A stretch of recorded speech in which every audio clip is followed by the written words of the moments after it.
இன்றே சப்ஸ்கிரைப் செய்து உங்கள் ஃபேவரட் ஷோகளை காணுங்கள். ரேவதி,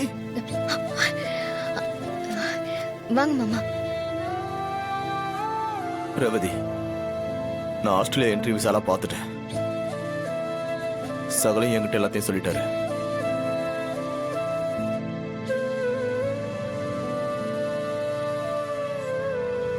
நீ ஒரு பெரிய தப்பான முடிவு எடுத்திருக்க ரேவதி. ராஜா மாதிரி ஒரு நல்ல புருஷன் கிடைக்கிறதுக்கு நீ கொடுத்து வச்சிருக்கணும்.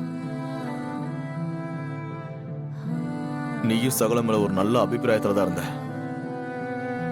இடையில சில பேர் யாரோ சொன்னாங்கன்னு அவரை நீ தப்பா நினைக்க ஆரம்பிச்சிட்ட.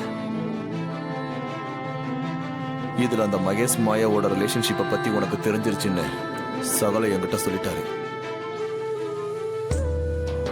இப்ப சகலை பத்தி உனக்கு முழுசா தெரிஞ்சிருக்குமே.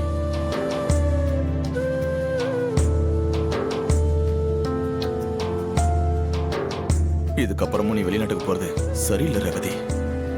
இங்க பாரு, இப்பவும் வீட்டுல யாருக்கும் தெரியாம நீ ஆசைப்பட்டன்ற ஒரே காரணத்துக்காக உன்னை வெளிநாட்டுக்கு அனுப்பி வைக்கிறதுக்காக பிளான் பண்ணிட்டு இருக்காரு சகல. இதனால எந்த பிரச்சனை வந்தாலும் நான் பாத்துக்கிறேன்னு சொல்றாரு.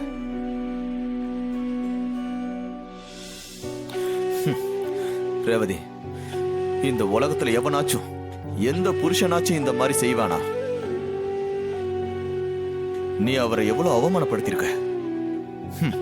அதுக்கப்புறமும் ஒரு மனுஷன் ஃபீலிங்ஸை புரிஞ்சுக்கிட்டு இந்த அளவுக்கு ஒருத்தர் நடந்துக்கிறானா? அவருடைய நல்ல மனசை நீ தெரிஞ்சுக்க வேணாமா?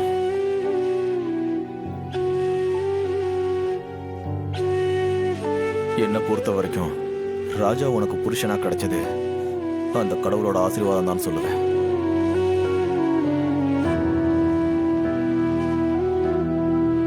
ரேவதி, உனக்கு ஒரு அருமையான கல்யாண வாழ்க்கை அமைஞ்சிருக்கு.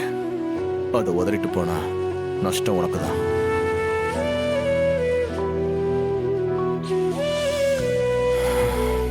நான் சொல்ல வேண்டியதெல்லாம் சொல்லிட்டேன்.